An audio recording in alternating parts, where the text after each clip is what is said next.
BJP क्या फूट डालो राज करो की नीति पर काम कर रही है। एक जीत के बाद नेता प्रतिपक्ष राहुल गांधी के खिलाफ बीजेपी क्या नैरेटिव गढ़ने लगी। क्या वाकई में इंडिया गठबंधन के सांसदों ने गद्दारी की या फिर राहुल गांधी अखिलेश यादव जैसे इंडिया गठबंधन के कद्दावर नेताओं के दिलो दिमाग में ये चस्पा करने का प्रयास है, उनकी पार्टी के अंदर गद्दार हैं। नमस्कार दोस्तों, मैं हूं परवीन सानी। दोस्तों, सीपी राधाकृष्णन देश के 15वें उपराष्ट्रपति चुन लिए गए। महाराष्ट्र के राज्यपाल रह चुके राधाकृष्णन ने उपराष्ट्रपति चुनाव में विपक्षी उम्मीदवार को मात दी। 68 साल के एनडीए उम्मीदवार ने कुल 452 प्रथम वरीयता वोट हासिल किए, जबकि विपक्ष के उम्मीदवार और सुप्रीम कोर्ट के रिटायर्ड जज बी सुदर्शन रेड्डी को 300 वोटों पर संतोष करना पड़ा। राज्यसभा सचिवालय के मुताबिक कुल 781 सांसद इस चुनावी प्रक्रिया में शामिल हुए। इनमें से 767 सांसदों ने मतदान किया, 15 वोट अमान्य घोषित हुए और 14 सांसदों ने मतदान से परहेज किया। इसमें बीजू जनता दल के 7 सांसद, बीआरएस के 4 सांसद, शिरोमणि अकाली दल का 1 सांसद और पंजाब के 2 निर्दलीय सांसद शामिल थे। उपराष्ट्रपति चुनाव में डाले गए 15 वोट अमान्य पाए गए। वैसे काउंटिंग शुरू होने से पहले एनडीए की ताकत संसद में 427 वोटों की मानी जा रही थी, लेकिन नतीजे आने पर राधाकृष्णन के खाते में 452 वोट आए।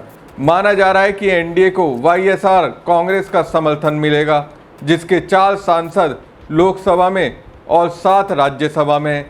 ऐसे में एनडीए का आंकड़ा 438 पर पहुंचता, लेकिन अंतिम नतीजों में 14 अतिरिक्त वोट मिले।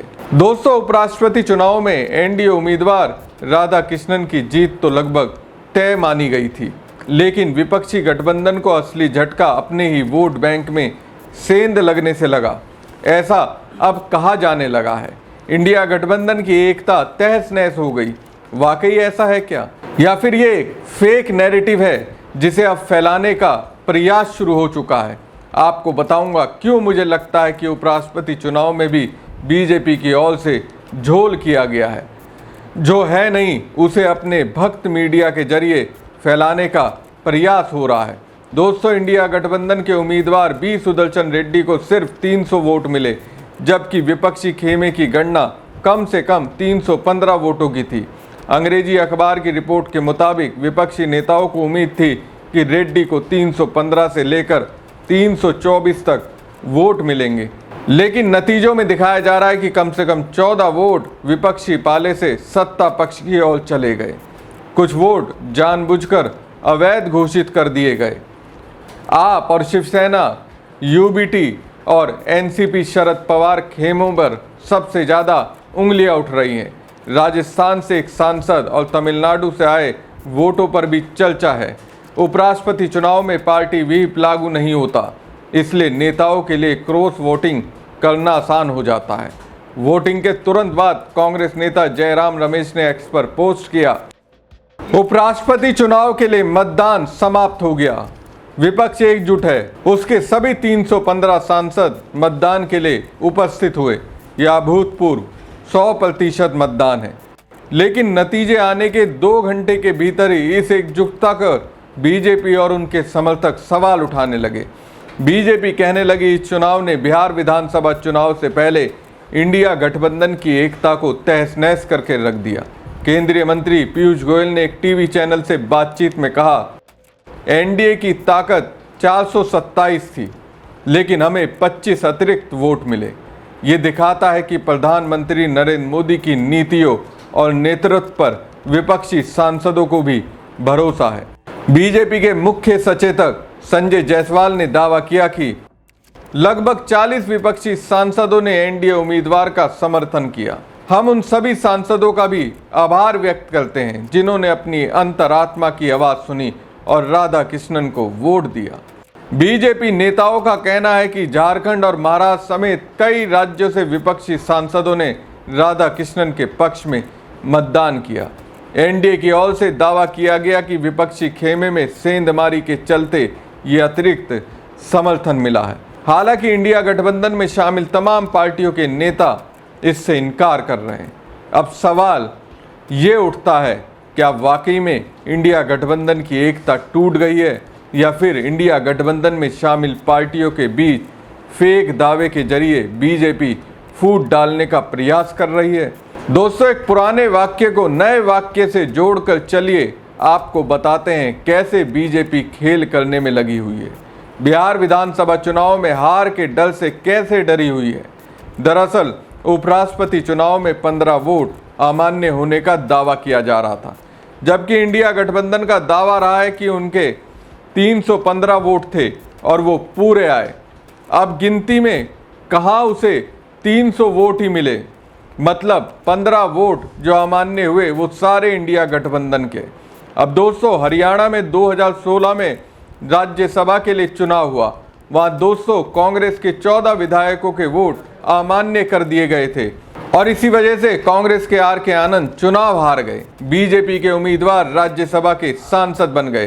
कांग्रेस के विधायकों के वोटों को अमान्य घोषित करने के पीछे तर्क दिया गया था कि दूसरे पेन का इस्तेमाल किया।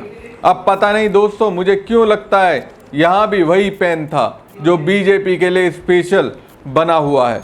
जब कांग्रेस सीधे तौर पर कह रही है इंडिया गठबंधन में एकता है, उन्होंने बीजेपी को उपराष्ट्रपति चुनाव में टक्कर दी है। कांग्रेस नेता जयराम रमेश ने एक्स पर पोस्ट करते हुए लिखा, विपक्षी उपराष्ट्रपति चुनाव में पूरी तरह एकजुट खड़ा रहा। विपक्ष का प्रदर्शन निसंदेह रूप से सम्मानजनक रहा।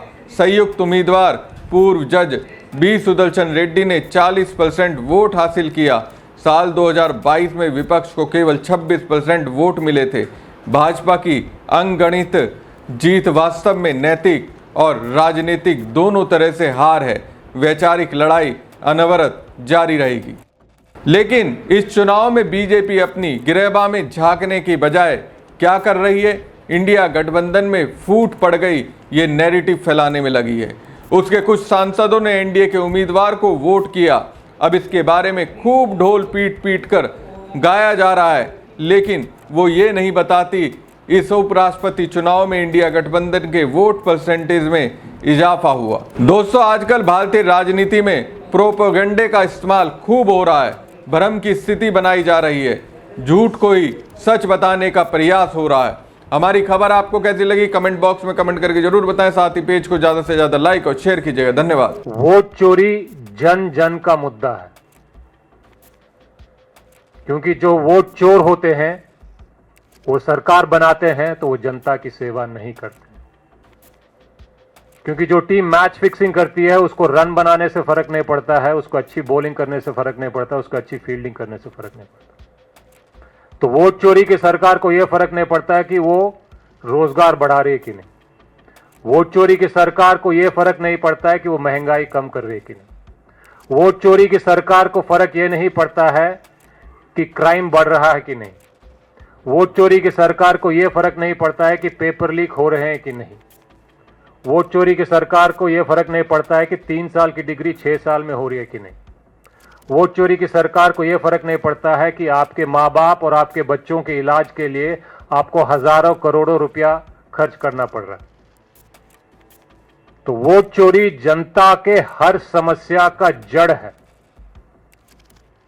ये बात हम जनता को आपके माध्यम से बताना चाहते हैं। इसीलिए बिहार में जो हालत आज खराब है, अगर बिहार में हालत बदलना है तो सरकार बदलनी है और उसके बाद बिहार बदलेगा।